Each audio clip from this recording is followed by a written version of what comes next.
So Jessica says that she's having some computer problems, so she'll be back on in just a minute. She's trying to reboot.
In case anyone missed it, we're waiting for Jessica to reboot her computer because she got booted off.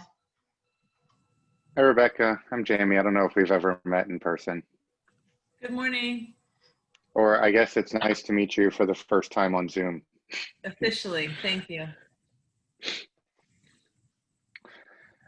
I mean, it's kind of overwhelming Tuesday good news, just in case anybody thought that we got to skip Monday because it was Memorial Day. Would they keep us in tier 1? They locked us down. They were like, oh, you think you're skipping Monday in September? No. 2020, we've got tier 1 status for you. Thanks for that. You were my 5th email, Dave, this morning of tier 1 status. It's like everybody, breaking news. I wish they would have said something yesterday when they found out, so I could have sent a more correct email last night. Actually, Elise, this is Ryan. They didn't find out till basically last night at like 8 o'clock. I sent my email at 10:30, so I look like I'm Yeah. I'm out of the loop.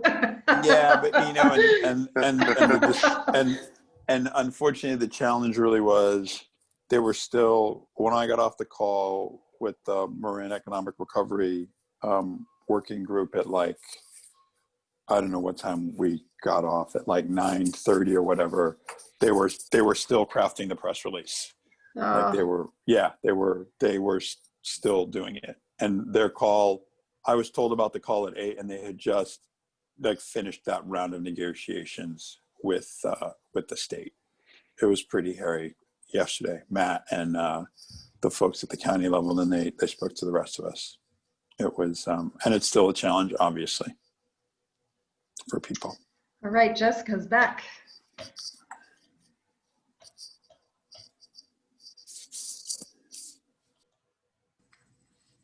You're on mute, Jessica.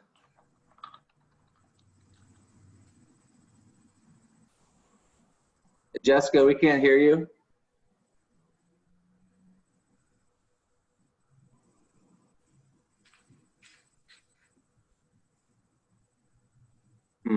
Maybe I can, oh, there she goes. We should be able to hear you. Thank you so much. I'd like to call this meeting to order. In accordance with the shelter in place rules, we're conducting this meeting via Zoom, and all committee members, staff, and presenters who will participate in this meeting will be using Zoom. Public comments are welcome and accepted during the meeting. Members of the public are encouraged to participate remotely by Zoom as well. And any comments to the EDC can be sent to Elise via planning@townofsananselmo.org. I'd like to, when we get to the public comment, it will be, individuals will be allowed 3 minutes. And if you represent a organization, 5. And I'd like to make sure that we stick with the agenda, and that the EDC members and liaisons and town staff have a chance to be able to work on things. There will be, at the end of the agenda, 10 minutes allocated for any new business or anything else. And so I'd like to call this meeting to order and welcome our newest member, Rebecca Bugas. Hi, Rebecca. It's nice to see you in person. Do you want to unmute yourself? Rebecca comes to us. She and her husband bought the old Farm Burger over in Red Hill and rebranded and reopened the hub. And so she brings, she represents as a stakeholder the Red Hill Shopping Center. So welcome, Rebecca. Thank you so much, everyone. And the last name is Bugas. I never get when it's said wrong, but just think Bugle because sometimes I get bug ass and that's not so great. So just think Bugle, Bugas, it's good. Thank you so much for joining us, Rebecca. Okay, I'd like to ask for the approval. Were there any changes to the meeting minutes from our last meeting on August the 11th? No? Okay, then would anybody like to make a motion to approve the meeting minutes? I make a motion to approve the meeting minutes. Anybody like to second? Okay, Benedetto. All right, thank you. The meeting minutes are approved as is. This is the part where we have open time for public expression, and the public is welcome to address the commission on matters not on the agenda. I'd like to remind them if it's part of the agenda, I'd like to have people leave their comments and wait until we're at that section. As mentioned, individuals are allowed 3 minutes. If you're representing an organization, it's 5 minutes. Is there anybody in the public that would like to address the committee at this time?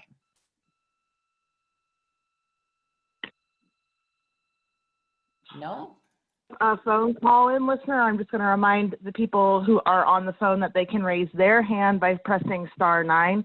But right now, we don't have anyone with their hand raised. Okay.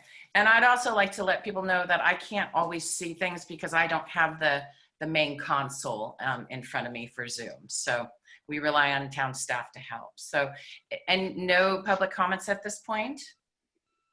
Okay. All right. So at our last session, we worked on a number of the strategic items for the action plan, and we made it all the way through the section on events. And what was left that we didn't get covered were the sections on financing, which included the business improvement district as well as transient occupancy tax. And then we also discussed my recommendation that we add a section on communication. And what I also realized is that there was a tremendous amount of work that had been done by this EDC committee and the subgroup task force in relation to COVID-19 that had not been added. And so I've actually, we're going to be working on that as well. So let's start off with the financing piece of it.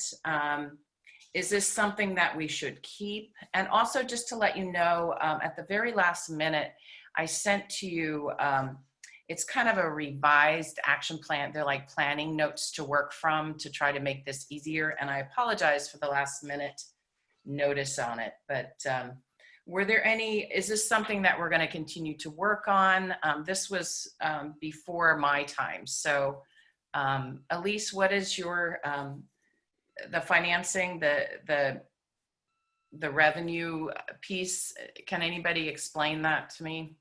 So we had a few items on there. One of them was there was some interest expressed, I think Richard Burks and others of just exploring having a business improvement district.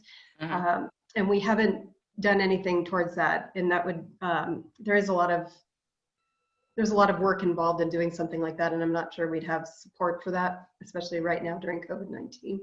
But we could come back with some information in the future.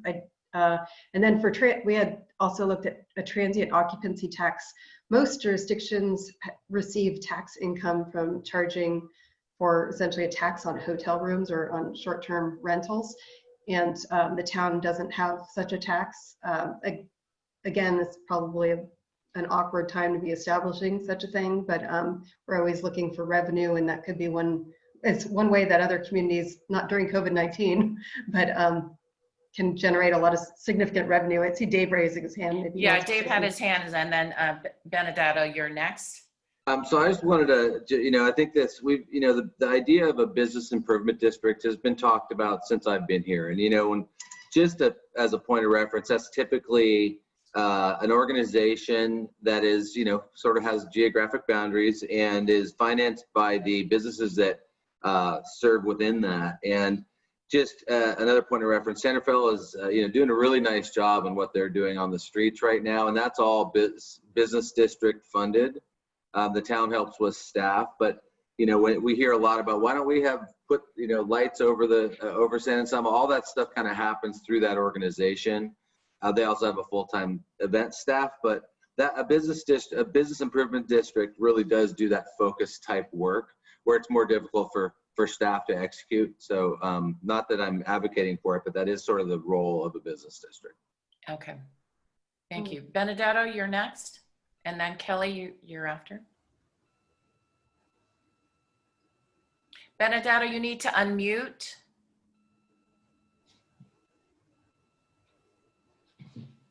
We still can't hear you.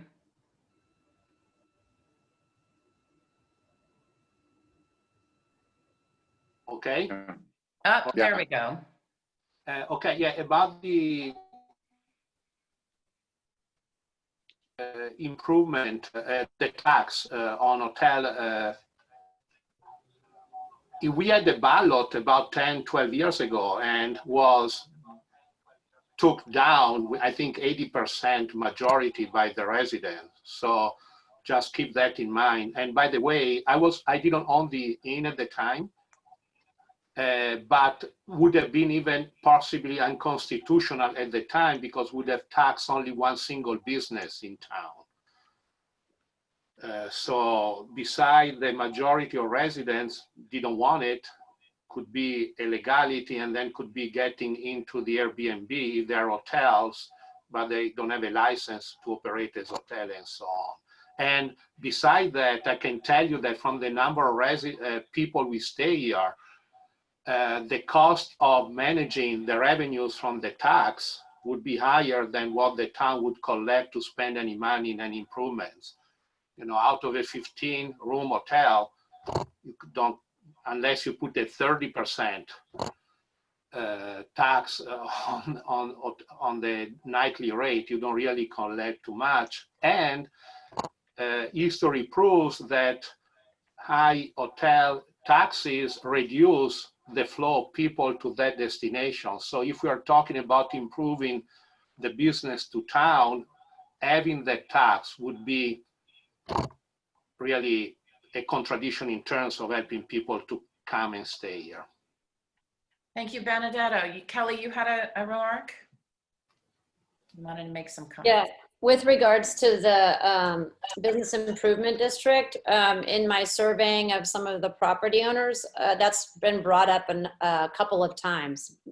I didn't have that as a question prompt, but at the end, a couple of them were quite interested in that. They felt like that then they could, what Dave said, work on sort of how the area downtown looks. So we can add that in if you want to when we're doing the bigger survey to everybody. It's just something to think about. And I don't know, Dave, is it something that would be, it would be a tax on both the property owner and the tenant? How does that work? Do you know? I'd have to look into it deeper. I don't know if Elise knows, but I'm not sure actually.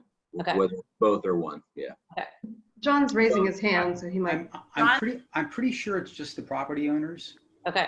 Yeah, and I think Elise is not right, and I think it requires a majority vote. I'm not. It's worth looking at, I think, because I think there's at least a little bit more investigation. We have, yeah, I think, and then obviously property owners could transfer that tax onto increasing their rental rate if they wanted to. And it does provide, a benefit, depending on what the business improvement district's doing. Yeah, it could be a benefit to the tenants because it's improving the district. San Rafael has one and an active board. Well, they all need to have sort of an active board running them. So we could come back with more information on this idea.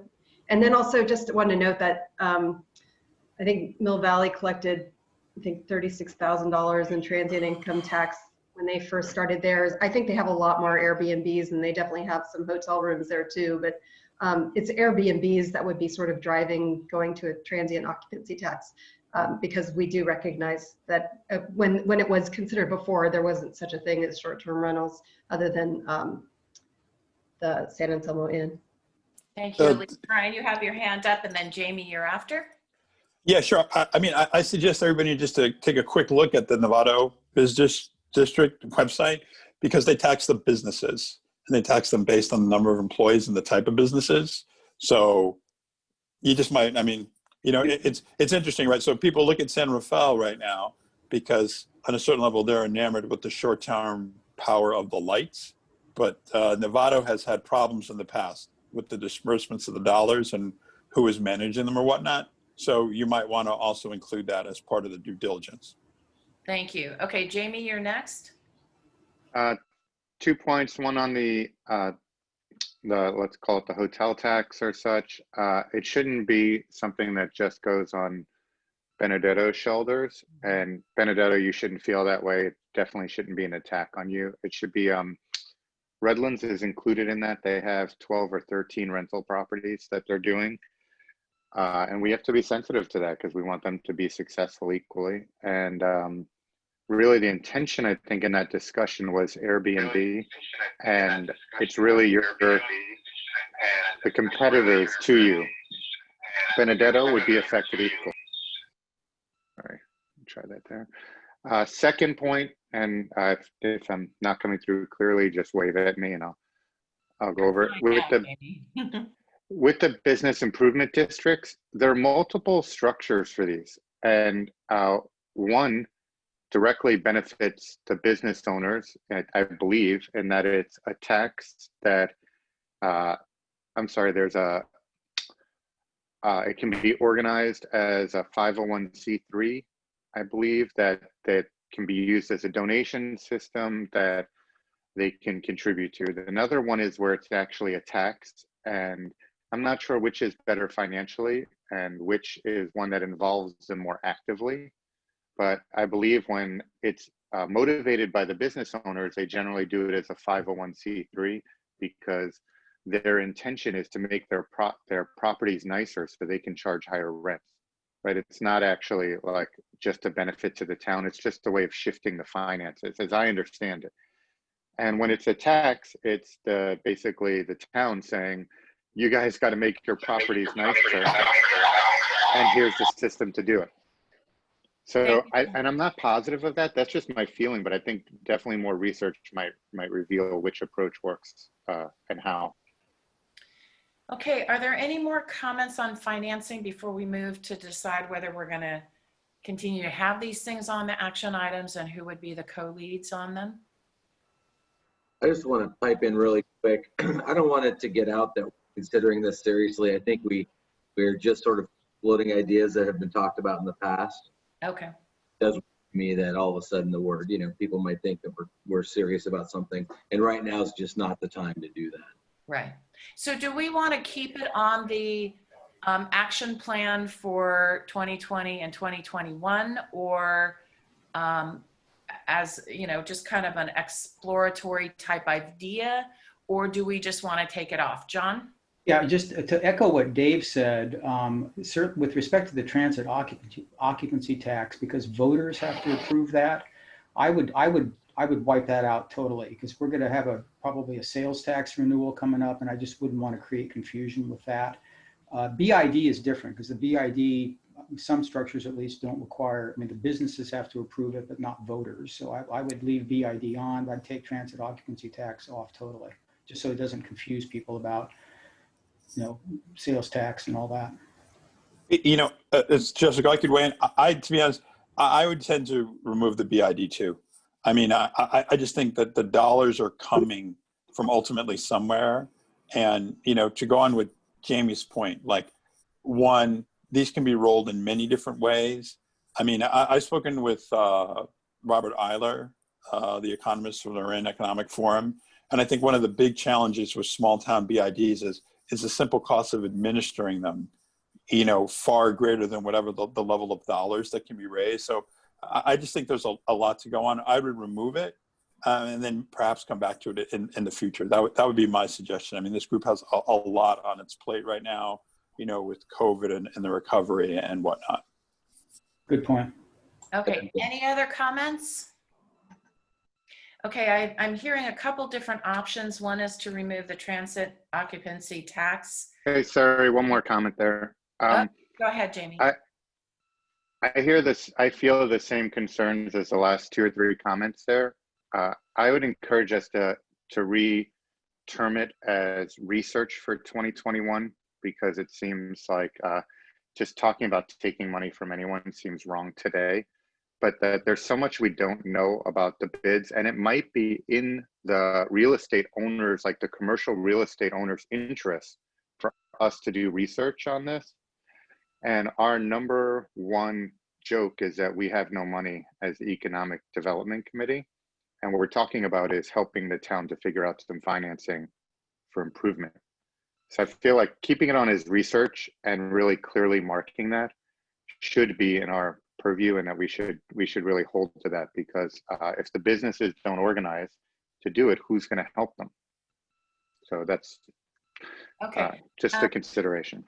Thank you, Jamie. All right, so let me start off. Let's start off with and see what we can get rid of first, okay, before we come to the final.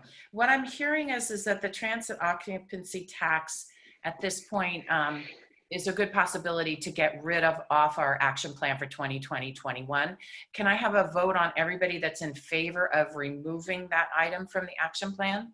Jessica, can you ask for public comment first, please? Oh, okay, thank you. So anybody from the public that would like to comment on this issue? We have a couple of questions. Let's see.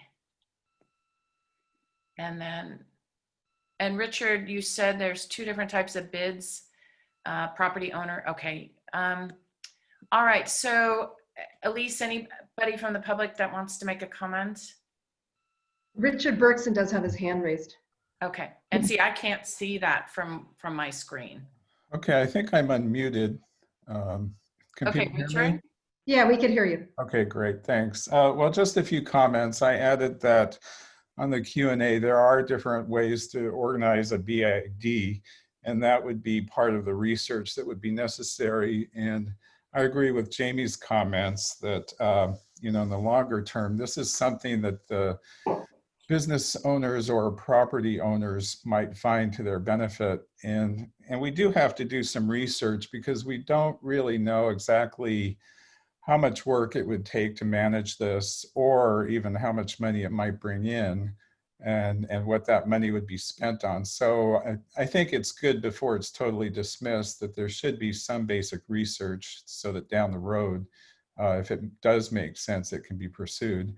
That's one comment. On the hotel tax, I agree with Benedetto's comments. I did a little research into that past ballot issue. I believe at that time, the measure was opposed by the then owner of the hotel. And, you know, I agree with the hotel being the primary source of that tax. If the hotel owner is opposed to it, the residents of San Anselmo are probably going to vote it down too. So it's really, at this point, you know, heavily dependent on support for that measure. So, and again, it's not something that should really be seriously pursued at this point, given the conditions. So that's all I had. Thank you. Thank you so much, Richard. Elise, Mark Cooper said that he would like to make a comment.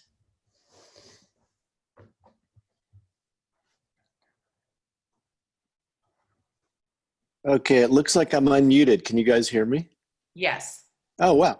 Okay, this was weird, because when I got the invite, it was kind of webinar mode. So I'm just watching you guys, but I can't say anything. And I don't know if that was intentional or not. Yes, So I didn't want to comment on this particularly, but I was going to do a leasing update, and I can do that whenever you want. Mark, So I'm here. Mark, can I Yeah. stop right there right Yeah. now? We've got to stick to the agenda. And the leasing update is not on the agenda at this point. We've got to get through the action items. So do you have a comment for the action item for what we're working? No, that sounds great. So I'll just stick around for an hour or so and just watch you guys. Okay, okay. thank you so much. Thanks. Sorry. Thank Okay, you. bye-bye. Okay, any other comments from the public? Okay, so can we start, what I recommend is that, because I'm hearing there's two different items here. The transit occupancy tax, do we want to keep that on the plan as something to research for 2020 and 2021 or take it off? Okay, I'd like to move, based on what I'm hearing, that we remove the transit occupancy tax as an action item for this action plan we're working on right now. Can I have a show of hands for yes to remove? Anybody no? Okay, so then at least we're going to be removing that from the action plan. The business improvement district action item, I'm hearing a couple different things. A lot of people are saying they don't want to deal with it this year, but others are saying maybe we should keep it on as a research only item. So can I have a show of hands of people that would want to keep it on there as research only?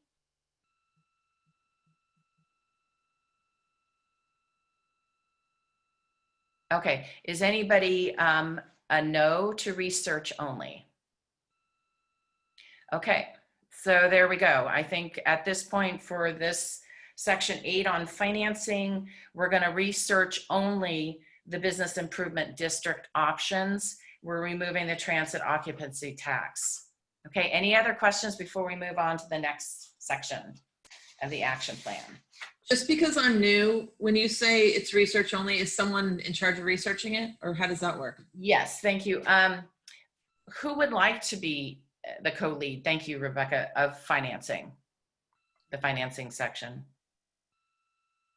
or this one particular item? You could get non-committee volunteers like Mr. Berkson. I can be a researcher for Rich, and I'm just not very good at the organizing side of the data and research, but I'm happy to help research and provide some of that. Okay, so Jamie, that's a great offer. Thank you. And then Richard Berkson, would you be willing to weigh in on this and be a part of it? Can he? And I'm happy to work with both of them on that. Yes, I'm happy to help. I know Elise has done some past research, and so I'd be glad to help out. I know that it's also important to have a database of some sort, so we know the number and type and size of businesses that might be affected, but that assignment or project might be coming up later. Actually, that's actually something that was started during COVID-19, and we'll cover that. Mm-hmm. And we're looking to expand it in the upcoming year as well. So we've Great. started working on that, Richard. So I'm happy to help. I'm sorry, what I'm hearing is Richard Berkson, Jamie, and Elise will be doing some research on this. Everyone okay with that? Okay. All right, so closing that out, and thank you, Rebecca. Moving on to the COVID-19 communication and other efforts for 2020. Jessica? I'm sorry, go ahead. There's one more thing on there, the established mechanism to accept contributions online, and then, or to, again, consider transfer fee on property. Is that separate than the transient tax? It's 8.3. 8 and the consider transfer fee on property. Elise or Dave, can you guys weigh in on this? Sorry, that was me. That was from the Hamptons. They have a 0.5% transfer tax that has resulted in a massive fund for their little town. So that's where I came up from, and I was like, how come they have that in the Hamptons, but we can't have that in San Anselmo? Because it requires a 2/3 vote, that's why. Okay. All right, let's do it. Okay, so can we take that off then? 8.3, established mechanism to accept contributions online. Well, the question I have there is contributions to what? I mean, what? I have no idea. I This think kind of it was set before up, I think, to assist in funding like the median project. So if we received Oh, people who were interested, if we had a median to fund, and we set up a Yeah. way for people to contribute to those types of projects or other projects like signage or anything else. Would that also include the Creekside Commons? I think, isn't that going through a different group? Yeah, it is now, but I just didn't know if that was on there before well, that. you know, if I could just make a point, and Dave would appreciate that, you know, there are a couple of 501c3s floating around, but they're not well known. You know, we set one up for Memorial Park, but it's not been publicized. Benedetto, of course, the chamber has the Community Foundation, but you know, that's, I think, perhaps at this point more oriented to businesses. So it's a bit of, when we talk about contributions, I think we got to be clear about, you know, to what entity, for what purpose, because, you know, a lot of people are saying, well, why can't we do? Well, you actually can do it, but just we don't publicize it very well.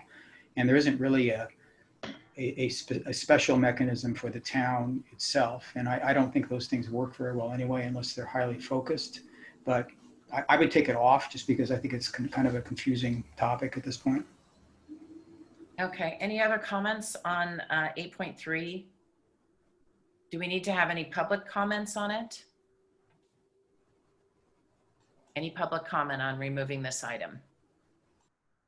Okay, then I move to, I recommend that we we remove item 8.3. Can I have a show of hands? Yes to remove.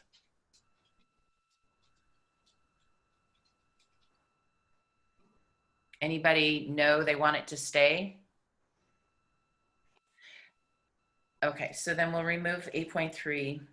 And then 8.3 to consider a transfer fee on the property. Is that? That was, again, like a research item. I think that the last time we left off, we were asking our town attorney, but I think ultimately it's just about, so there's going to be a big expense involved in setting it up, and we'd want to do some research as to find out if people would support it before we did the expense of going forward with the ballot measure for a new tax. So I think at this time I would suggest removing it, just because that's probably it's an expense that we don't have budgeted, and it would be a significant expense for us. Okay, any other comments or opinions from committee members? Town staff, liaisons? Any public comment on this issue? Richard Bergson has his hand raised. Yes, the town of San Anselmo is a general law city, and it's limited in terms of being able to charge or increase a transfer tax on property sales. And I don't believe that it's allowed to impose a transfer fee on property sales, even with a vote. So I suspect the attorney would probably confirm that, but maybe that would be a quick and easy resolution to this.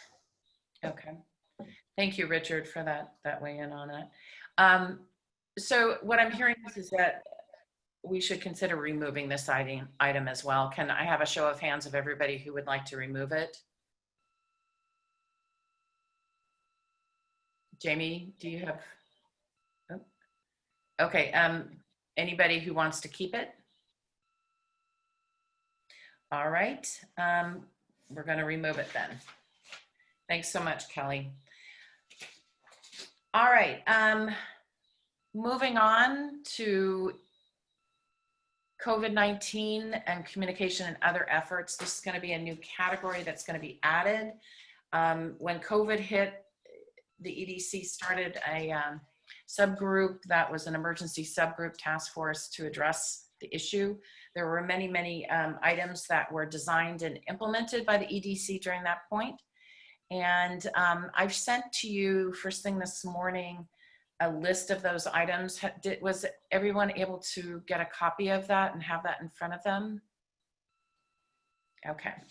So what I recommend that we do is we take a look, because some of these things I think are, they've run their course and they were useful and we can roll them off. Some of them I think can be transferred into ongoing communication. As a business consultant, I think that the EDC could really improve the communication to and from our businesses and residents. And so I'd like to go through each one and then decide what we want to keep and what we want to get rid of, and then what should be added in communications. So the first thing was that we designed the task force. The task force originally was meeting every single week for a couple of months, and we decided that it was really not of benefit anymore to do that. It wasn't necessary because everything was rolling into the EDC. So I'd like to just say that the task force for COVID-19 not be included in the action plan for 2020 and 2021. Comments? Jessica, I just wanted to comment that that was a great group that you led, and I think that it does have a beginning and end, something like that. But the communications that we've established and really the work around getting all the emails is going to be invaluable. Mm-hmm. So I just wanted to compliment you on your leadership on that project. And yes, I agree that there's no need to continue it. Okay, thank you so much. Any other comments? Public comment? Jamie, unmute.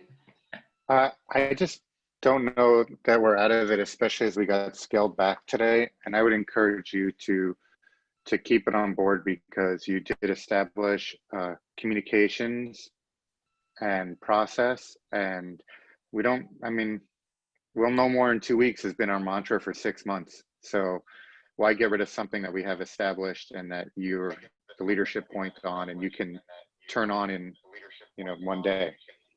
I would say keep it on until we're actually out of something, you know, that's stage 3 or stage 4, but not still in stage 1. Thank you, Jamie. Any other comments?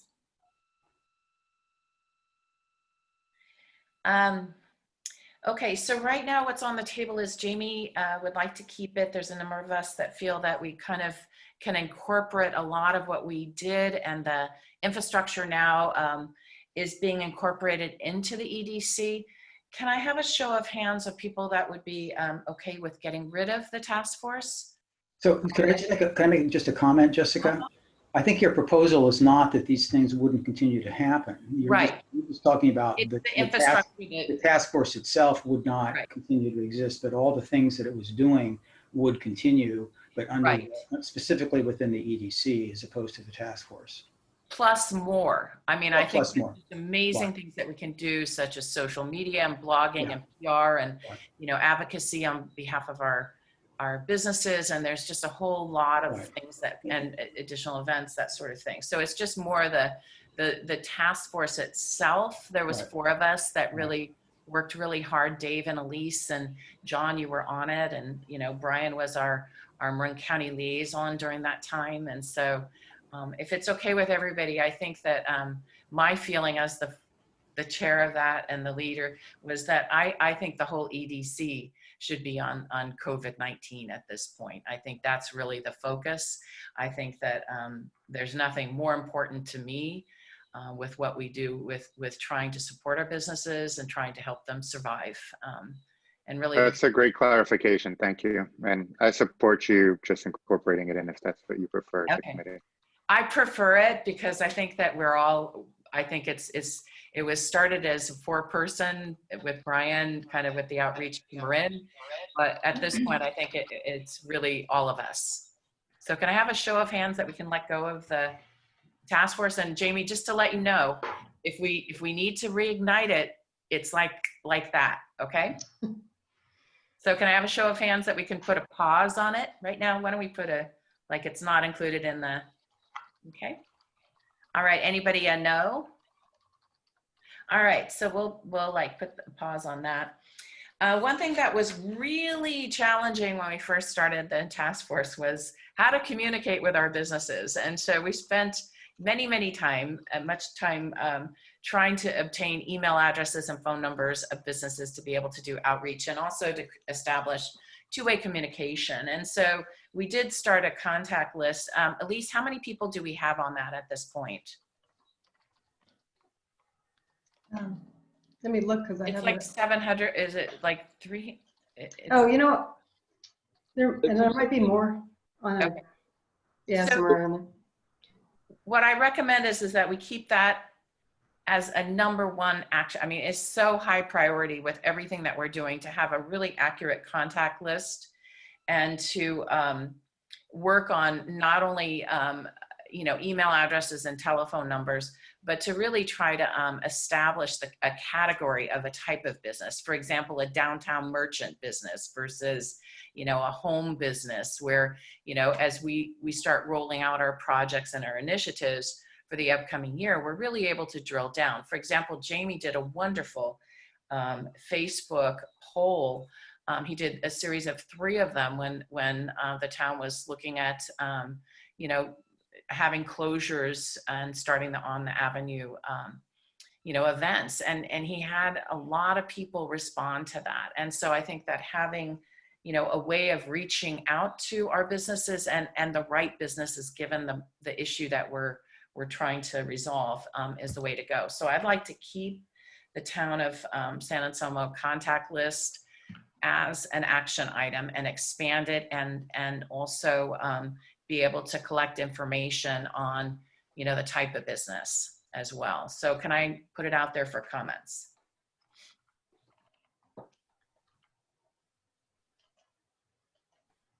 I just wanted to note that we still have a long way to go. We have 425 businesses on our list that don't have an email. So I think it's important to keep the contact list on there for sure, and as an action item, because we've got a long way, but we still have a long way to go in terms of getting a comprehensive list and means of contacting our businesses. Thank you, Elise. Anyone else have a comment? Do you need help outreaching to those businesses? I mean, you have the name of the business, you just don't have a way to reach them. I'd be happy to, physically go and get some information and let them know the reason we want to be able to contact them. Thank you, Rebecca. So you support that we keep this action item on and expand it and really focus on it? I think it's I would like important to to keep the suggest- communication lines open. Absolutely. Jamie? Yeah, I would like to suggest that we do include it, keep it included, but that we actually expand it into a new category, and that it's like the first sub item under, which would be something like a San Anselmo data strategy. Like an overall, like in the big picture, we have no data on our town, and we need to be able to reach people quickly beyond like blowing a horn twice. We need to be able to reach our businesses, and we have a major communication problem, and it's all related to data. And so we have garbage data and non-existent data. And so I think if we put together an analytics strategy workforce where we could work with the town to enhance the town's collection of data and figure it out as a strategy, which I don't have a clue on right now. I'm just saying that like when I look around and see so much unknown information, that's the core problem. Then maybe it can inform town decisions better and inform the work we do here. So bigger picture is all data, what are we doing with it? And this is a microcosm, like we need to be able to reach this group of people and communicate with them. Thank you. Thank you, Jamie. Any other comments? Any public comments? I'd like to make a comment. Benedetta, you have the floor. Thank you. So about the communication, let me go out because there is an echo. I don't know what's going on with my computer today. Apologies.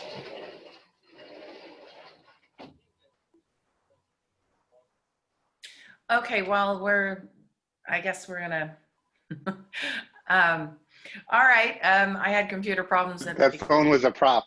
Nobody tell Benedetto the phone is a prop. It's not real. I believe John had his hand up, Jessica, just a minute ago. Yeah. So I just asking was kind of a question for Dave and Elise. I don't think it's entirely true that we do have data about businesses. We just don't have, it's the contact information. I think it's been the main issue. Right. And we have sales tax data. We do have data. It's not all in one place, but so I think the focus of this had been more about, being able to reach people for communication as opposed to analysis of businesses or something like that? I mean, Dave, we do have data on businesses. We do. We have we signed on with a company to give us a pretty robust sales tax analysis a couple of years ago. So we do have data along those lines just to know what's what's coming in. And we've been kind of been circling around this business license package that would allow for online renewal as well as giving us all kinds of data. That's really what we need. They're expensive. It's an upfront cost, but I think it would be super valuable. We would get everything we're looking for, including emails, including business types, all those things within one cycle of renewing business licenses. So, it kind of has been on the list, and because of finances, we've taken it off, but it's something that I know the finance director and myself are determined to make happen. We just keep having these sort of roadblocks, mostly financial. But that would really give us, in combination with the sales tax information, it would really give us that data that Jamie's talking about. Yeah, no, I would add to that with for example, we always have discussions each year. We've had this discussion about like what type of businesses do we want in San Anselmo. We've never actually discussed it about what actually sells. Like we all have these gut feelings like Comforts does well because we all know the Chinese chicken salad is legendary. But if you found out that, Toss, his numbers were spectacular, maybe we would be saying we need more businesses like that. I mean, I just had an eye-opening moment the other day looking at the PPP loans, and I was like, holy shoot, like who are these businesses that we've never heard of that got a $500,000 loan? Right. Right. Like, I feel like that's an indication of how blind we fly as a community, and that I don't even know what it is beyond to say like, here, the question that I would ask, and this is unfortunate for me being in a data class at Redlands, so I'm sorry for this, but like, what is our competitive strategy as a town? Like, do we have one? And is it informed by data? And, like we all say things we don't want to be. We don't want to be an antique town anymore. We left that behind, but that was once our competitive strategy. We recruited antiquers because people came and they went to the business next door. So I would just propose that like we've collected some data, and I didn't mean to insult this and say like we have no data. I mean to say that like the future is based in data, and how can we get our little town there in an acceptable and inexpensive way so that we make data-informed decisions. And probably starts with research. Thank you so much, Jamie. Kelly, your hand is up. And then Brian. Dave, is there a way that the Economic Development Committee can help you in getting that business license packaging deal to happen? Is there anything that we can do? Do you need information that we can gather, or? No, we have, there's several vendors that we've looked at. They all kind of offer very similar products. The one we really like is this happens to be the same company that does our sales tax. They're just really, most of the towns are sort of gravitating towards, it's called HDL.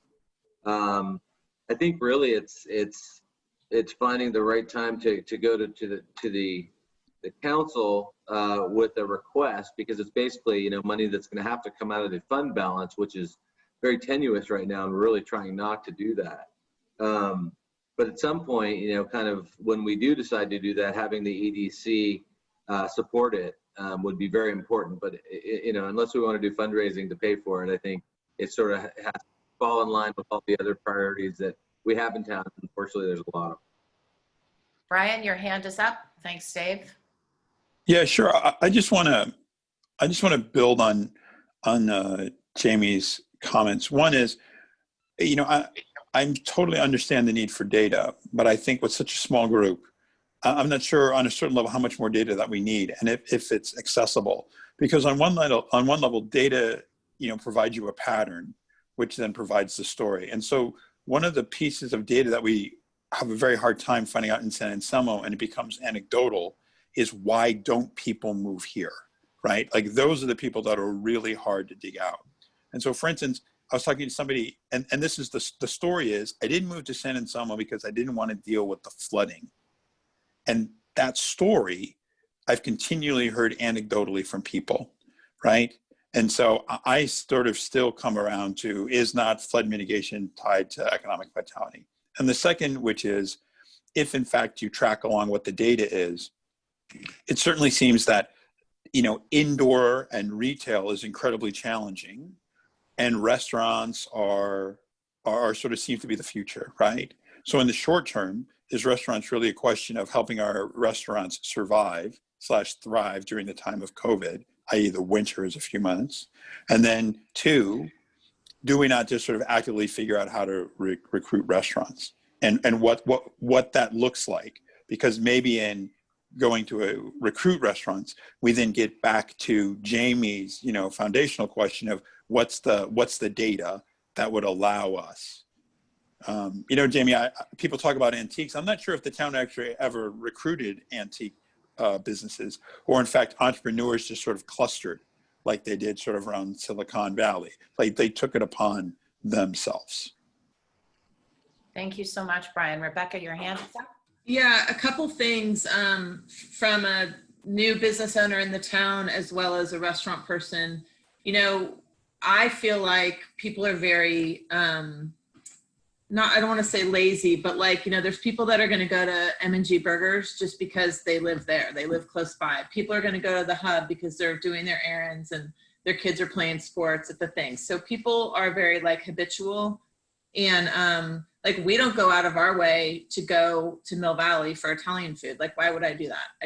We live in a small town where we get to walk and see people. And so that's kind of the charm of it. So I do get very nervous being a restaurant owner, and winter's coming, and are we going to be able to, cover our patio if the restaurants don't open? And even if restaurants do open for indoor dining, is my space going to be sufficient enough? And do I want to spend $10,000 on, to make it right for people? I don't know. It's really tricky. So I feel like, I feel like we need to be really careful in encouraging businesses to come to town without feeling like the business has support and a line of communication, I guess. And when I applied for my business license, I don't remember getting much other than an invite to join the chamber, for $100. I don't feel like I had this welcoming committee, and we didn't have a ribbon cutting or anything. I don't know. I felt like we've owned a business for 25 years, so we weren't new to the entrepreneurship game, but I would have loved to meet all of you guys in some forum a long time ago. I initiated my involvement. You know what I mean? That's so unfortunate, because we have literally talked about you for years without even me knowing you, of why can't we get them to come to town? They're such good restaurateurs. They live here. We need to get them here. And it's kind of a sad story that we didn't all go and give you a group hug when you decided to open your business here, because that is that was the feeling. And if you had been here a year and a half ago, when I first joined the EDC, we were that was one of the talks, is these guys are in our town. What are we doing wrong that they don't want to open a restaurant in walking distance of their house? And I feel like you're a huge success story that we don't even understand fully, that and we should get called out on how are we not developing a welcoming committee? It's not just recruitment, it's retention, and it's giving you the energy to invigorate your business and feel excited about blowing 10 grand on something that who knows if it'll turn out into this winter, but that's the risk. And we need you to feel that support. Yeah. So I feel like that's a major call to order to us. I definitely feel it now, but I do remember being at the Hub and kind of looking around, and I saw Dave Donnery there, and I got all excited. It was a star sighting for me, because I'm at my restaurant, and now I feel really I'm your friend. And so now, I don't know, we get kind of goosebumps being in a small town and the potential for that. And so we want to stay, but it's really tricky. And I don't know if restaurants is the way to go. You kind of only get your slice of the pie. We have Pluto's, we're successful for 25 years. We opened in San Luis Obispo, and we had to close it 3 years later, because the reality is there's so much competition. We love the Cal Poly, the whole town, and we were a college town restaurant, but you only get so much slice of your pie. And so I feel like if you have too many restaurants, then you're only going to walk downtown to one of those restaurants on a Friday, Saturday night. So what if your slice of the pie isn't going to be enough? It's just not sustainable. I don't know. Thank you, Well, Rebecca. I can echo Jamie that yeah, Pluto's. I didn't know you at that point either, but I think Tom McInerney did, and we've been talking about Pluto's for 10 years, you know, and because I lived near one on 9th in the city, but I like and appreciate even if it's negative the feedback that there wasn't really any kind of embrace, and I think that's something that this committee can kind of put together and in pretty simple fashion. Because I think we all feel exactly, you know, the excitement, but it's if you're not, that's not transferring to you. It's not wonderful. I'm wondering if that's a sort of one of our action items. How can we? Yeah. Actually, well, you know, because I know this whole thing started with the contact list, and at some point we're going to have to go back and approve that that's going to be part of it. But definitely, it's like onboarding. Like Rebecca, you know, I know we talked about onboarding and adding it to the action item, but before Rebecca came here, you know, we had multiple conversations, and, you know, it's that onboarding, you know, whether it's an employee or a EDC committee member or a new business, and it's the welcome. And I think that would actually, I've written it down as for us to possibly add as to our communication plan, because I think it's marvelous. Let me, if we can, because I want to do a time check. It's at 9:42, and I want to go back and kind of go through these things. And then when we go through the current things, then we're going to work on adding new. Okay. And so I've added that welcome, the embracement, you know, that sort of thing to that list. So what I'd like to do is, go back to the contact list. We have information about we'd like to obtain a business license software. Can we, as a group, say that we'd like to continue our work on expanding the contact list for San Anselmo businesses? Can I have a show of hands? Okay. Was there any additional public comment on this? Okay, so we will keep that. During COVID-19, we did and I'm really proud of this survey. It was a business needs assessment survey. There were 16 questions. We got a lot of data. We had 152 responses. And again, we were scrambling for contact information. And, you know, obviously the number one thing was about financial, and we used the data to work on establishing with the Marin County Small Business Development Center, one-on-one consulting appointments, training, that sort of thing. We also used the data during our advocacy letter to Matt Willis, which it sounds like we're going to have to do again, John Wright. So I'd like to, I think, I'm not sure that we need to redo the survey, but I think that what I'd like to do is to have something in this action plan that continues with a needs assessment survey, or to regularly survey depending on what it is that we're doing. And so I'd like to put it out to the floor. Comments?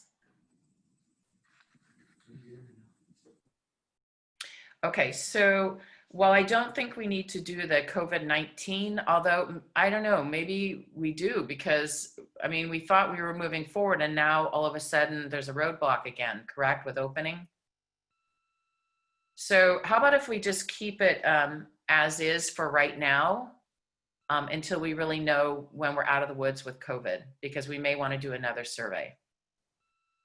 Is everyone okay with that? Please raise your hand if you're okay with keeping it as is for right now. Kelly, are you okay with? Okay. Rich? All right. Jamie, as mentioned, you did a wonderful downtown merchant street closure Facebook poll. You had 3 of them. They were great. They were used by the town. Do we want to keep, anytime we have a downtown merchant,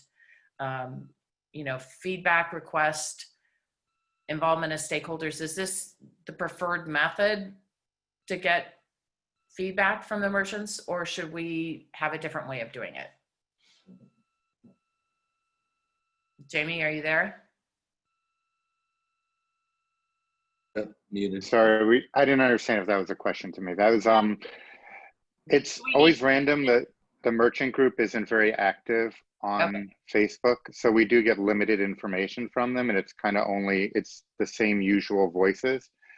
But I think the point of polling and getting some buy-in advance on these shifts is probably helpful also. Okay, so do we want it to be Facebook polls or some other, just roll it into needs assessment surveys? Kelly? Well, I'm just curious if we're talking about, we've got this database that we're building, and you talked about the surveys. I mean, rather than maybe doing a really big giant survey, maybe the thought is to maybe twice a month doing little mini surveys. If you're trying to gather certain information, like maybe then the merchants and the business owners start to get used to this sort of back and forth. That's kind of what we're hoping to do with the property owners, is that, you know, do kind of a big overall survey of them and then use it as sort of a communication vehicle back and forth. Maybe it's just a couple quick questions, but you're just taking the temperature without having to walk around downtown.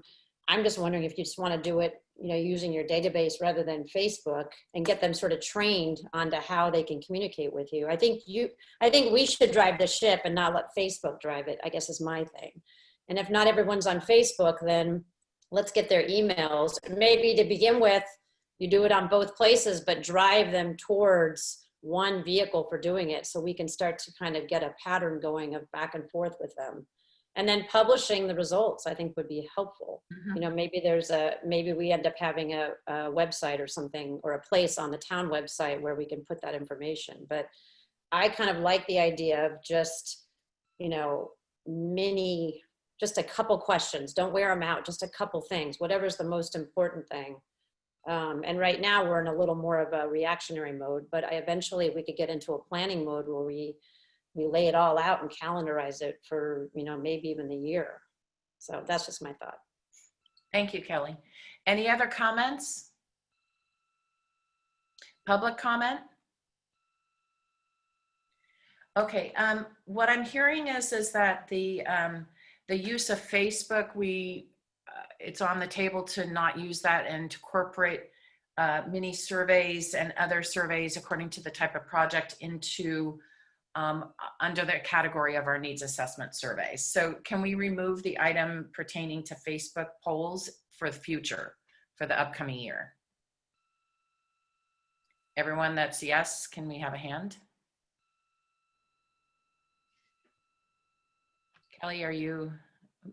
Well, I'm wondering if you want to maybe just put it as a question mark, like what's the best way for us to survey our merchants? Like I'm just trying to create a dialogue here, but I think right now that's been useful. I hate to drop it if it's a useful thing to use right now in the short term. That's just my thinking. But I would like for us to come up with a plan for what we think the best way to communicate is and to survey. Does that make sense? Mm-hmm. So at this point, maybe what we do is we leave it as an option to use in the future, depending on the project that we're working on. Would everybody be okay with that? Raise your hand. I'd be totally fine with that. Okay, anybody not? All right, so then we'll wrap it up into as a potential survey method in our needs assessment survey category. Okay, moving on. When we first started the COVID-19 situation, we adopted weekly newsletters. It started off as newsletters, and what happened is Elise and I and Dave and John would produce those newsletters, and then it would go out under Dave's name. And so it went from once a week to once every 2 weeks. Right now it's at every 2 weeks to 3 weeks. Elise and I currently draft the newsletter, and what we're talking with Dave and Elise, what we're going to do is really focus more on increasing the visibility of the EDC and the projects that we're working on. And so the business newsletter, we're really going to focus and bring to light EDC a little bit more. So the proposal is that we keep the newsletters going. I recommend every 2 weeks or as needed. Like right now we have another emergency situation where businesses are not allowed to move forward like before. And so I'd like to put that out there. Can I have some comments on that? Everyone okay with keeping newsletters every 2 weeks, increasing visibility of EDC? Okay, any public comment? Okay, and obviously the better the contact list, the more reach we have to the right people. Okay, so then I would like to move that we keep that every 2 weeks, the newsletter. Can I have a show of hands? Yes? Just question. So is there, if we're going to have a document that shows what's going to be in, like, is there a calendarization of what you're putting The in? whole thing is going to be absolutely, because what I'm visualizing is a complete communication and marketing plan for the next year. And it's going to, and what I do is drill down, and I know Rebecca is also really interested in communication. It's like drilling down to a weekly basis of what's going to happen, and then various topics. And what I'd like to do is to make sure that other EDC members and projects that we're working on, we are able to highlight, you know, various projects, and when we're trying to obtain feedback, and, you know, really kind of create this two-way dialogue on terms of what it is that we're doing, and more outreach. So the answer is yes. The plan is to have a complete plan for the year, including who's going to do it, when it's going to happen, and drill it down to every week. Okay. So on the topic of newsletters, can we keep them going every 2 weeks? Is that can I have a show of hands for that? Anybody not? Okay. All right. Hey, Jess, could you clarify, do people sign up for that individually on the website as like they want to get the EDC newsletter when they sign up for Dave's newsletter, like the subcategories? Or is it something that we should be distributing as a link to the merchant community? Or how do you envision the audience? That Redlands is having an effect on you, because the whole, like, right now what we've been doing is a positive effect. It's like great ideas. Right now, the business newsletter is sent out to everyone on the business contact list. And then a lot of times Dave will take some of the business information and put it into his town newsletter. So there's a broader reach. And this is kind of jumping ahead, but the plan is really, and we created a one-stop shopping kind of a business COVID-19 resource center. The long-term goal is really to have a website or a section on the town website about EDC projects and what's going on, where people can sign up for a newsletter like any sort of business, and control what they want to hear about, that sort of thing. And, you know, so the answer is yes. Okay. If I could just interject really quick. So the town has a subscription list. If you go on to, we have a thing called Next San Anselmo on the website, and you can go in and there, Jamie's, I think, referring to it, where there, you can sign up for a number of different ones. And on there is the San Anselmo business information email. So people can opt in on that site. But what we can do maybe more sort of purposefully is give a direct link to that. You know, there's also an EDC newsletter, so it's a little confusing. There's I don't think we've done one, but I think we put it in there when we did the website for signing up for the EDC news. So we should probably somehow think about how that might either be utilized or taken off the secondary one, you know, because we don't use it. Thank you, Dave. Jessica, I got a couple points. So the first point is, you know, we should keep in mind that the EDC serves all the businesses in the community, right? Including at Red Hill and Greenfield. I appreciate the outreach and recognize the fact that downtown is probably more of a destination, certainly, than the other two, but just to keep that in mind. And the other is, while we're taking polls of the business community, with the EDC, I think should also keep in mind to integrate the comments of our residents, because of the perspective of the residents may not necessarily dovetail with that of the businesses, particularly from an economic vitality standpoint, in terms of what is desired, right? Because the residents, in fact, may be here longer than the businesses and may have different desires. So we should just keep that in mind as we move forward. So you're advocating incorporating all stakeholders in our data collection and our surveys and that sort of outreach. Yeah, I just think it would be interesting. I mean, right? I mean, I think the foundational question, which I've been very public during council meeting is, right, like downtown belongs to the town, and the town is not in fact the merchants and the landlords. The town is in fact everyone, not least of which includes the residents. We should just integrate all of those voices and concerns. Thanks. Thank you, Brian. Okay, any other comments on this topic before we move forward? The Open for Business sign program, Rich and Kelly, you guys are just rock stars on this. You designed something that has become a best practice where other cities in our county wanted to steal. And I mean, that's the biggest flattery, is when you create something that other people want. I think it's so innovative. It started off as the Open for Business, and it has become this customized designs, window signs, and now I see these wonderful street signs, you know, the large ones hanging down. Is this program going to continue? Do you envision this program being there for future businesses as well as like ongoing? What else do you have planned for this program? Kelly, why don't you go ahead and speak to that? Basically, Kelly tells me what to do and I do it. No, not really. Well, we do have vote posters coming up soon. We're just working on those right now. So we've got a whole series that we're going to be taking around. And we're continuing to do the customized ones for the businesses. Rebecca, if you need a customized one, we'll do one for you. So that's been, it's like been a steady kind of, you know, people letting us know that they'd like customized ones. In terms of long-term, you're talking about post-COVID? Is that what you're thinking? Well, I'm thinking for the next year. I mean, I love the program so much. I think the branding is spot on. The messages are so innovative, and it really supports our businesses, but it also, I mean, just the look of them is just, I mean, I guess I'm being selfish in that I don't want to see that this program was just started for COVID and we stop. I think that, you know, my recommendation is that this program continue however you guys visualize it being and what the needs are of the businesses.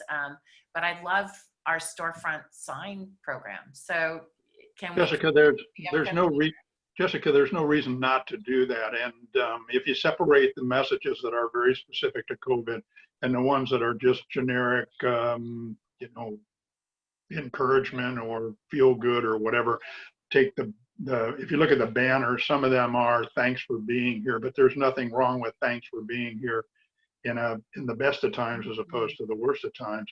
On another note, I think that it probably is the most visible expression or extension of the branding program.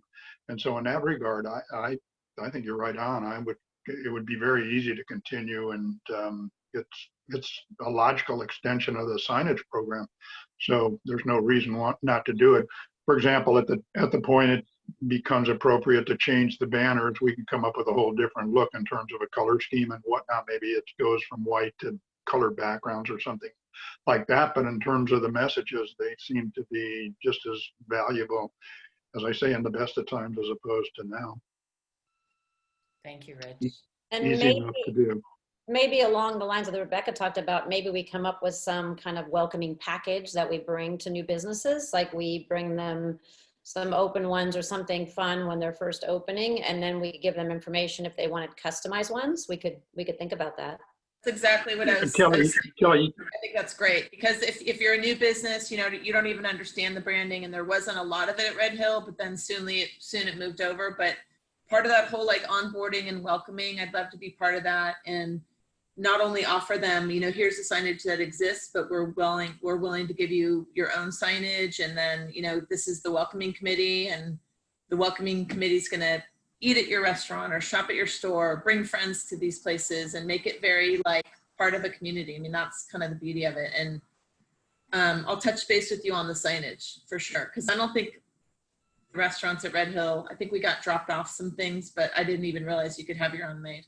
Yeah, and Rebecca, actually, I was the one that dropped off that sign, and I had spoken with your husband, and this was when COVID first had hit, so it was really just a shocking time for everybody. Mm-hmm. And you were not there, but the only sign that you guys had wanted was the one sign, the Open for Business sign. So that's So I've got down here, I love the idea of the welcoming package with signs and that we customize the signs.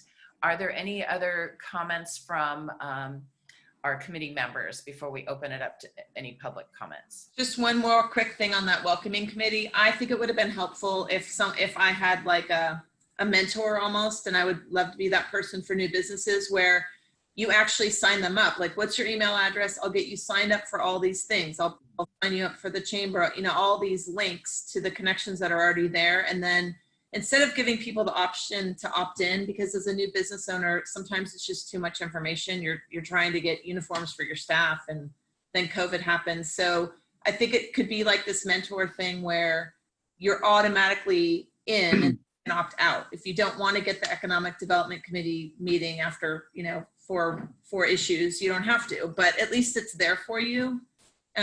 Because it's like, you don't know what you don't know, right? I didn't even know a lot of things. It took me time, and it took me to network with other businesses to figure out like, oh, you know, there's a loan program or all these things. So I think that part of that is really bringing someone on board and welcoming them and having a mentor. And I think that would be great. And this signage is part of it. It's part of your program. Thank you so much. Kim? The town. You have the floor. Hello, everybody. What is the name of the new shop that just opened downtown? It's maybe a couple of doors down from Dogville. It's kind of a lifestyle tabletop. Curate. Right. Yes, right. So I went in there the other day. Nora is the owner, and you know, we just had an easy little chat. But mostly, I didn't know if somebody had actually reached out to her. You know, I don't think she even knew who I was, or she didn't know who the EDC was. So again, it's just about hospitality and making people feel. Posters. Oh, good. Well, of course you would, but I'm just saying, I don't think she knows who we are, right? A lot of people don't. Yeah, so we got to That's put the a problem. face. They don't know who we are, what we're doing, and how they can be involved, and how we want them. Right. To, you know. Can I make a suggestion? Yeah, go ahead. Wondering if Rebecca, since she just went through this, I wonder if you could sort of come up with, you've already got a lot of ideas, maybe you could sort of formulate what you think like our best practices could be. And maybe at our next meeting, you know, just that could be an item on the agenda for you to kind of take through your thoughts, because I think you have been experiencing it, so you know, and like Kim, I mean, we can all walk in and do all that, but it'd be nice if it was a little formalized and we just made sure that everybody was treated the same. And I think the mentoring idea is great, but I would think if you want to sort of run with it, I'd love to head that up, and I'll come back to the meeting with kind of a proposal. And we'll put you on the agenda. Okay.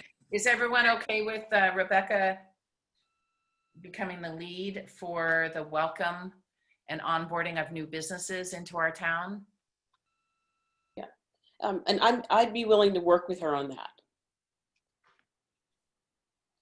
Okay. Anybody not okay? Public, oh, we didn't get public comments. Anybody from the public that wants to comment? Okay, I want to do a time check, 10:04. The sign program is going to continue. We've got a new mentoring and welcoming program that's going to be designed and implemented. We've got Kim and Rebecca that are going to be the leads on that. When we started the COVID-19 efforts, we created a business resource center, and the idea was a one-stop shop type of approach on the town website.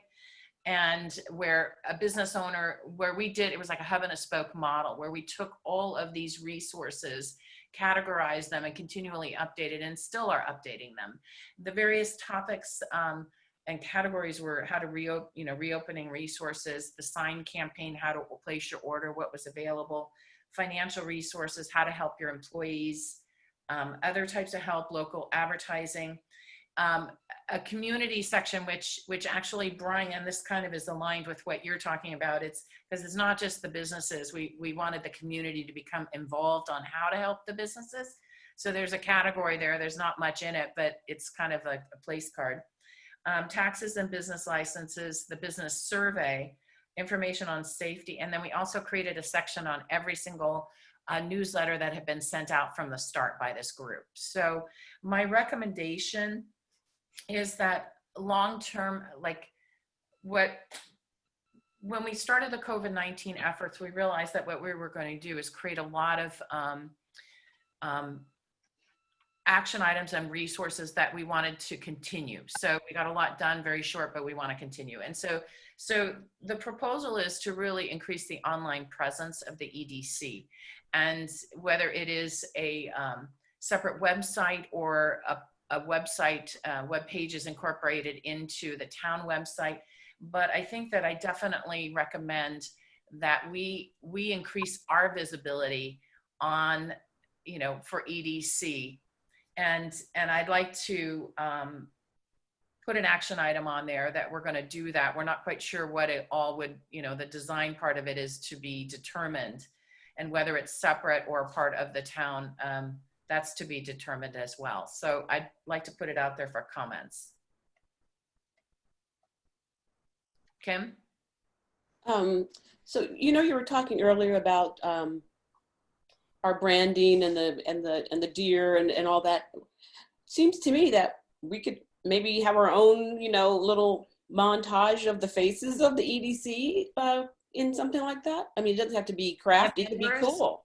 Absolutely. No, that's what I'm visualizing. And I know Elise and Dave and I, John, we've talked about really increasing the visibility of the members, because again, we want to be able to do outreach and we want people to know who we are and how to get in contact with us. And, we're envisioning, either it's a website part of the town website or a separate website. I actually am involved lately with e-commerce and websites for clients. So, it's sort of like we're envisioning all sorts of things that would go into it. And I don't want to get into the actual design of it right now because we don't have the time.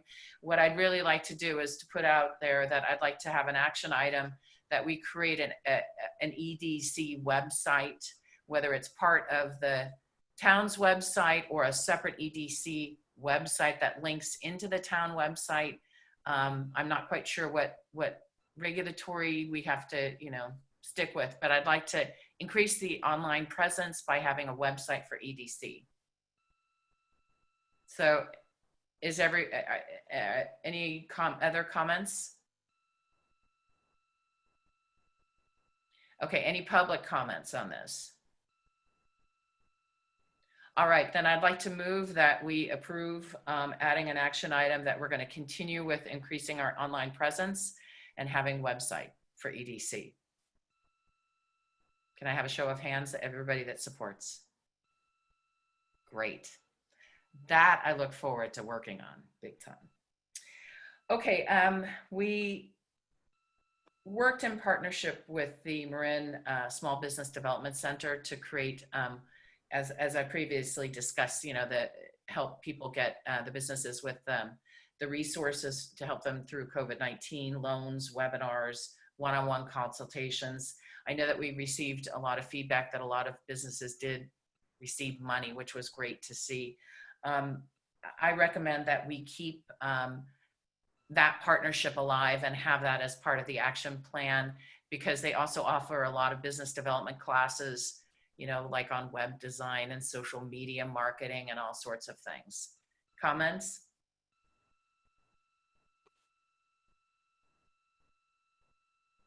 Public comments? I have a comment. Kelly? My only comment would just be, this would be a good thing, I think, to survey the merchants and everybody on to see if they felt like that's, this would be a great thing to have some communication with them. So I think I would put that under, something to research. Because we've done, over the years, we've had all these different classes and stuff, and the jury is always sort of out on, I think there's definitely people that, that find it helpful. Right. And but it would be good for us to really kind of drill down to what do the businesses really need? Like, what are their needs? So I don't know, Dave, you might want to pipe in here too. Yeah, I think the relationship is really valuable, and I think it goes beyond just providing training. So I think those were marginally successful, and I think we saw people coming, from outside. And I remember some comments that, some of the people that took the training feel like they could have given the training. So I I feel like the connection with, especially with Miriam at the helm down there, is really, really important. And just maybe just being a conduit to make sure the businesses are aware of what is available, because it goes much beyond the trainings. And I think it's incumbent upon us to, anywhere that there are resources, we should be that conduit, whatever that might look like. Can I also ask, because I know Redlands and I really need to, as chair, reach out to that school. I mean, they also offer business classes and they're in our town. So I think that, this is kind of not an education and training action item, but in a way it is, or, like consulting. I'd like to, first of all, move that we approve maintaining Jamie, go ahead. Just Redlands isn't quite there yet, I don't think. But like, I know that they're getting there, but maybe not right now. And just to really reinforce Dave's point, I think since we're in all hands on deck right now, that this is just one of the avenues of solutions, and it's really important. And even though we don't know the value directly, I think it's something that we need to keep in our tool belt. And if it saves one of our businesses, that's a valuable thing. So we have a couple hundred to save, and this is a good shot at saving a couple. So I'm a fan of keeping them. Thank you, Jamie. All right, any other comments? Any public comments? Okay, then I move that we maintain our partnership with the Marin County Small Business Development Center for this upcoming year. Can I have a show of hands? Yes? Anyone no? Rich, are you a yes or? Thank you. Okay, moving forward, one of the other things that our COVID task force worked on was advocacy on behalf of our businesses. And this, I think we definitely need to work on in the coming year again. One of the things that John Wright and I had drafted was a letter from the EDC chair, myself, to the Marin medical director. And in that letter, we actually used information from our survey, the dire state that our businesses were in, the longer that they were not allowed to operate. So that was something that we had done. And then Brian has done a lot of work with advocacy on the countywide level and beyond on behalf of our towns, and also bringing back to the EDC information on available resources and best practices that we can use. I don't know what the next step is with this, but what I would like to do is to make a recommendation that we have an action item around advocacy on behalf of our businesses, because I feel somebody has to be a voice for them and support them and really try to get the word out on decisions that are made, in government that affect our town's businesses. So I would like to continue that advocacy and have that as an action item. Can I have comments and opinions?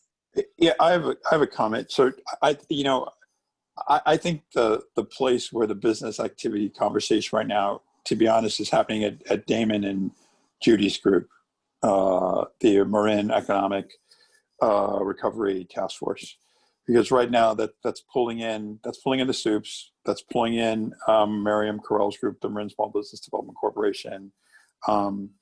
Damon and Judy are pulling in a whole lot of people. It's where the industry groups. I think, to be honest, fortunately, I'm part of that steering committee, so I'm able to balance advocating for San Anselmo while obviously respecting the needs of our county-wide. I mean, I think, as I said before, the county, for the most part, has really been focused much more on other matters such as, sustainability than economic development. And that there's a real opportunity, I think, long-term being 6 months, if the county execute and is able to, capture this economic development grant. I'm hoping that some of the pillars of that grant will have monies And part of the plan will then be able to execute on some of the gaps that we have here in San Anselmo. That's my hope. Gaps in terms of bandwidth and money. So that's just my perspective about where advocacy is. I mean, I'm sure all of us read the paper. There's no help coming from Sacramento in terms of dollars, right? There just is no money at the state. And, people keep talking about the HEROES Act, but, if you've spoken to our U.S. congressman, who's I've had the pleasure of doing, that money is completely locked up because red state senators at this point still see that as a blue state bailout. So there is no money moving to local and state governments. So on a certain level, we are kind of on our own. So Brian, do you not recommend then that the EDC advocate on behalf of our businesses? No, I mean, I would certainly, I just think, I always want to be mindful and respectful of people's time. And the EDC, has taken on an incredible amount on its plate. So I would just say on a certain level, I'm present at the meetings. I'm hearing what is going on at the EDC, and I'm happy to continue bringing that back to the county level. I'm just not sure where else the advocacy would be effective relative to all the other important things the EDC has on its plate. I'm just trying to offer that perspective as liaison to the group. Comments from other committee members? Yeah, well, go ahead. I'm sorry. Kelly, go ahead. No, go ahead, John. I'll go after you. No, I was just going to say that I think we're very fortunate that we have Brian at the table at that level, and I think we're going to get as good an advocacy at that level through that channel as we would ever do on our own. So I don't know that we need to take this off, but I think I would propose that we just continue to work through Brian. If we have specific data that we want to present, let's do that through Brian. I think that's going to be much more effective because he's already at the table. Okay, Kelly? Okay, so to that point, I think then it's about optics to a certain point. So I think on our EDC webpage and whatever communication we do, we highlight the fact that Brian is actually representing our town at a high level. That's what we need to do. We just need to make sure that people understand, because if we don't say anything, sometimes it gets lost in the shuffle that that's one of the things that Brian does. And so I think we should just make sure that we highlight the fact that he's representing our work that we do here and representing the town, and we can be at an emphasis point on that. So and then our merchants and our residents and everybody feel like we're being heard at a higher level. That's just my thought. Thank you, Kelly. I couldn't agree more. I think that having Brian in that position of advocating for us at the county and beyond level is a really good thing. So what I'm hearing and in the interest of time is that we will keep an action item on advocacy with Brian really doing the majority of it. We'll include information about this onto the website, and we'll build on that as we start building our plan. Can I have a show of hands of people that would support this? Okay, thank you so much. I want to do a time check. It's 10:20. We have one more item to cover and then new communication that I wanted to review. Was there any new business that needed to be covered? Jessica, I've got to go, but I'd just like to add 2 quick minutes about the new business. Okay. And this is a high level. So I actually stopped into Curate earlier this week upon the suggestion of Kelly Warner and introduced myself to Nora. It was a really interesting conversation. And then I asked her the question that I ask all new business owners, which was coming from a position of pure curiosity, why did you choose San Anselmo? And she had grown up in Ross, moved away, come back. And she said, well, what do you mean? I said, well, there's other places in Marin County you can choose to locate your business. 4th Street in San Rafael, one of the malls, Novato. Why San Anselmo? And I'm paraphrasing, but essentially she said, look, he had been advised to stay away from 4th Street as it was not conducive to what you're selling. she felt that her particular goods would not be a fit for all, and basically said, there are wealthy women here in San Anselmo, and I feel that when they are not eating and or going to salons during that transition time, they will come to my shop. So I say that because I think one of the conversation that's constantly happening is, what can the town do? And at a high level, I think the town does what it does, which is the town remains a place that people want to move to, as opposed to a place that people want to move from.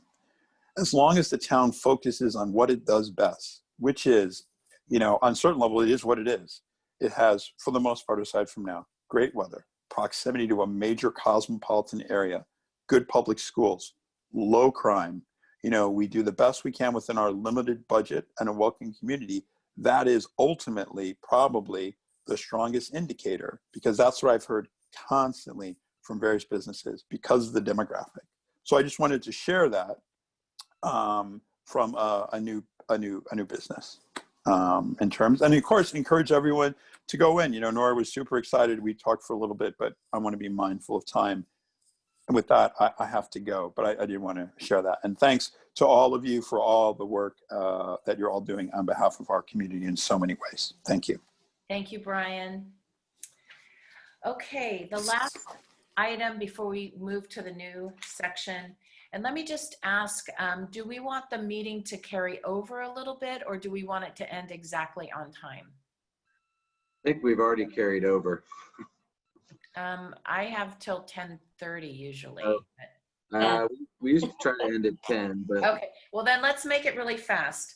On the town, your events. Originally, I thought it was going to be a chamber town kind of partnership, and so the EDC really hadn't adopted it. Is that still the feeling, or do you want the on the town events to be incorporated and folded into EDC, the EDC plan? Do you want our involvement, or are we not? are you asking staff? Kind of everybody. Yeah. Because that's. Well, I think I said this before, when a few years ago, before Brian became the chair of this committee, it was decided that events wasn't a good use of this group's time. I think we talked about this last time. But I think they're sort of optically, it would be a good connection to have at least the branding on the events. I think what's happened with the street closures is it's become sort of automated. So there's not a lot of need for, for help from the town or the chamber. It sort of is just happening. We did make the 2 adjustments based on some feedback we were getting from merchants, and we're nights only now. But I feel like, as we move forward and as we look at new opportunities to do things, the partnership's really important with the chamber. But I think it can be a partnership with the chamber and the EDC. Sort of looking at it sort of from the package.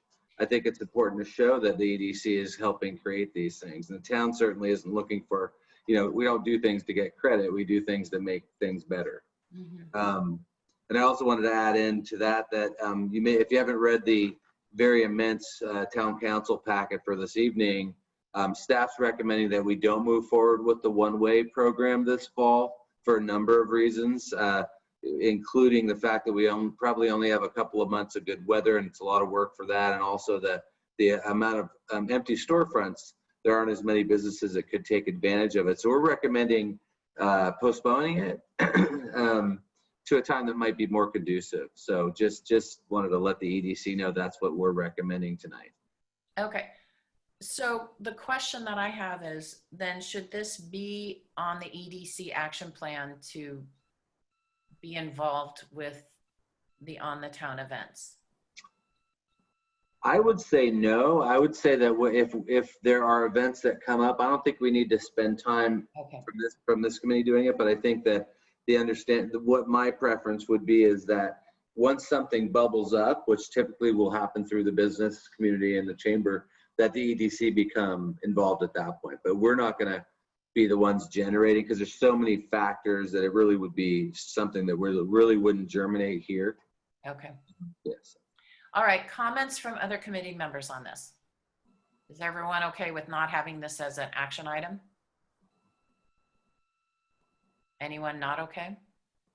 Public comments? Okay, then I move that we remove that and not have that as part of our action item for the upcoming year. Is everyone okay with that? Rebecca, are you okay with not including? Okay.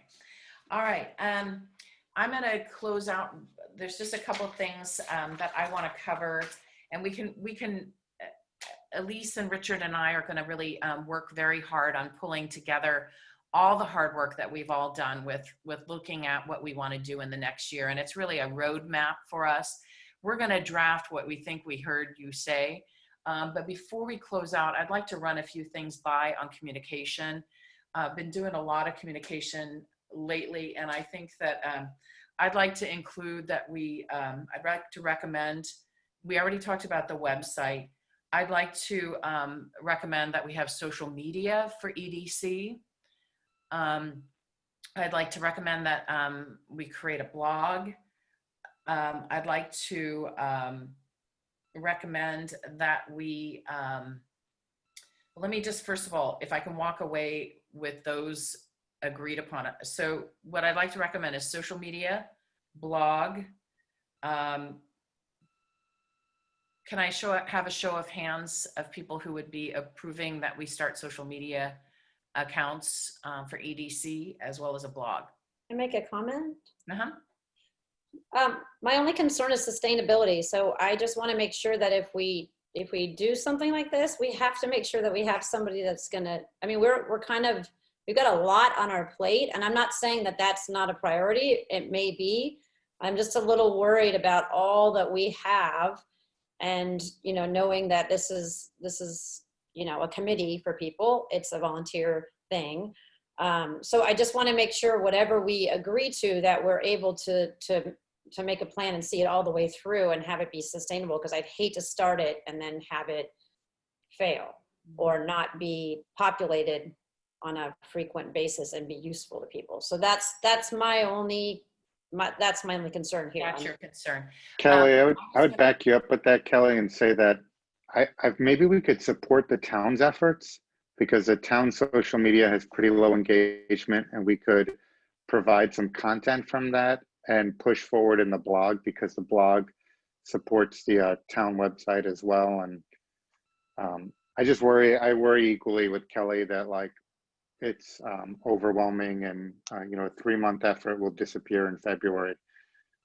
Just to put that out there. And the town needs more content anyway on their social media property. Any other person for the town's social media? Do you know who Our town clerk handles our Facebook account and Instagram. And is that Carla? We don't do Instagram. We do Nextdoor. You know, it's sort of an ancillary thing, and she's kind of keeping up on the Facebook. Instagram's been harder for us to kind of figure out and find time to do, although I know that's a very popular platform as well. Is that Carla? Yeah. So I guess the question, because I do social media marketing and design campaigns for clients, and I was actually willing for the next year to really kind of take this on. But to me, it really doesn't matter whether we start our own EDC or whether we use the San Anselmo Town's social media. You know, what would be the best way to communicate? Because I noticed, like, some of the other committees have their own social media, and it does kind of elevate the presence. And that's what I think is one of our weaknesses, is that we're doing a lot of work and we're not communicating out what we're doing. And, you know, it's sort of like social media allows you to, you know, easily, again, communicate with people. So, I mean, I'm willing to take it on for the year on behalf of EDC. To me, it doesn't matter whether, I mean, I think better visibility if EDC has its own, but I agree with Kelly, the sustainability has got to be there. Comments from the rest of the committee? Okay. Yes, Kim? I happen to love Carla, and I don't want her to be burdened by having to remember to post anything that isn't necessary. I actually just recently disabled my Facebook because I don't like it and I don't have time for it. I'm a big LinkedIn person, and I have an Instagram account, and that's the extent of it for me. So I think there's a lot of platforms, but we're all kind of overwhelmed with being on the screen in any way. But if I were going to have anything for the EDC, I would link it to the town, and it would be highly visual, less reading. So that's just my 2 cents. I'd rather see pictures of people having fun here. I don't have to read about it. Okay, so you're, just to confirm, what you're saying is don't create our own EDC social media platform and use the town's platform and push out content through there? Well, no, what I'm getting at is, I agree with Kelly. It can become burdensome, right. And we don't want old content and, like to have 1 or 2 posts and people don't pay attention. So I'm saying, if there was money to have a social media person, then yes, but we have to create the content. But I don't want to volunteer to do it. And I don't want Carla to become the social media expert while she's doing other necessary things. She has a lot of work to do. So I don't think I want her doing Facebook or Instagram, or I don't care what it is. She needs to be working with Dave and Elise and everybody else. But so I'm kind of rambling, but I'd like to have an Instagram account, if nothing else. For EDC. Okay, Dave? Yeah, I'm just gonna pipe in. I got a 10:30 I gotta jump to. I agree that it should be separate. I think what Carla does well, because the recreation department and the library both have their own, it makes sense to have an EDC specific one. And if Jessica's, with her background, having her willing to do it for a year, we need to jump on that. But I think, but I do have the same worries about it becoming stale, and I think you're conscious of that, and I'm not worried that would happen.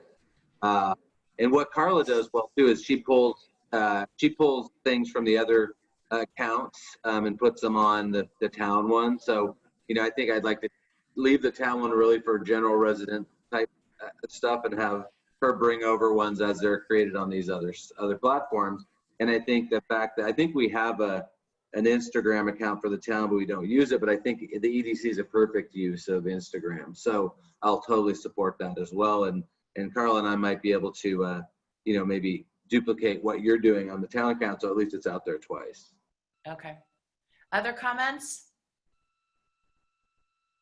Jamie? Maybe Kim had indirectly a good positive idea there, is that we could do a town Instagram account that the EDC could run for a year as an experiment. And if it, depending on how it goes, reevaluate next year. And if it's something that Carla wants ownership of, we can always hand it over. And just to be pro-positive blog, I know, Kim, all of us are overwhelmed with reading and underwhelmed at times due to pandemic stress, but it's still a great keyword search strategy for town and helps us show up in Marin. And so anything that we contribute there content-wise does help all, it's that floats all boats, because it'll help us research, it helps us provide content. So I would encourage us to at least consider those 2 options. And then, Jess, I don't want to, if you want to run ahead with things, I don't want to be the one to hold you back. I just don't want to set you up for extra work. So that would be just my encouragement, to conserve your energy towards projects, and maybe just that Instagram one is a great start. Thank you, Jamie. I want to say something, and if it's okay to be direct. When I first came on here, I went and all of a sudden became chair. And, when COVID hit, talking to the business owners, delivering Kelly's and Rich's signs, and, it really has had a serious impact on me in terms of that. I really feel like every year you choose a charity or some focus to focus on. And I feel that as the chair, I would like to have the opportunity to be able to promote what the EDC is doing and what all of you are doing and what the town is doing. And I'd like to have approval for a blog, and the blog can be used for what I'm putting out there, and then projects that are, committee members are working on. And I'd like to have the social aspect of it. And I'm willing to commit to a year, for this upcoming action plan as your chair to take it on. And I know, I had conversations with Rebecca about all sorts of, social media, options. And the more that I do this, I actually am trained by Stanford in SEO. And, it's sort of, I just feel that is something that I really can, it's a giving back, and it's like, it can help promote our businesses as well. That's the other side that I'm looking at too, is, how can we help our businesses? And so I would really like to request approval, even though it puts a lot of work on my shoulders. I look at the work of like what Kelly and Rich have done with their sign projects, and Kelly's out there personally delivering them. And to me, I think that is the communication and the marketing, and then being the chair and helping all of you with your project is something that I feel is going to give back. And so I'd like that approval if possible. So can I have a show of hands of people who will let me take on more work with the social media? Jessica, just one question too, like how does it work then in terms of content? Like would you run it by Elise and Dave, or like how? Absolutely. Yeah. Actually, what I'm visualizing, and I don't want to drill down too much into it, all that I want to do is walk away saying, yes, we're going to have a social media campaign, and we're also going to have a blog. What I'm visualizing is doing the same thing where you have content over the year and then plug in, and then what we do with the task force, the COVID-19 task force, is before anything went public, we always had another set of eyes look at it and give input on it. So that's the approach I personally or professionally take before you send a press release or anything like that. So the answer to that question is absolutely. Dave? Yeah, I'm sorry, I keep saying I have to jump off. I know you do. Getting back to the sort of micro, what I thought of when we talked about Instagram, and I love that you're doing that, is that could be absolutely part of what we offer with this welcome package. Exactly. That's what I'm visualizing. I'm really, actually, Rebecca, really excited to hear that feedback, because we do so much and we try to be the best we can, but when we get suggestions that are so great like that, we'll do the best we can. So that was a really big takeaway, and thank you for that feedback. I appreciate that. And I think that's something that we're going to now be able to institute, and it's be part of what we do. So anyway, thank you guys all for your time, and I'll see you soon. Thank you so much. Okay, so can I have approval did I already ask for approval? I think I did, correct? Okay. Kelly, it's to be determined. What I'm going to do is draft a social media campaign and also blog. And I visualize using it for many different reasons, and everything is going to be approved by committee before it goes out. Okay. I want to thank everybody. This has been a really long process, very hard process, and I'm really thrilled with the results. And so Elise and Richard and I will take all of these ideas and create a draft project plan and get it to you for your input and final approval at the next meeting. So again, thank you so much for your hard work. Rebecca, welcome on board. So happy that you're joining us. And again, thank you, all of you, for your hard work on behalf of businesses. Have a great day. Thanks. Bye. Thanks, Jessica. Thank you.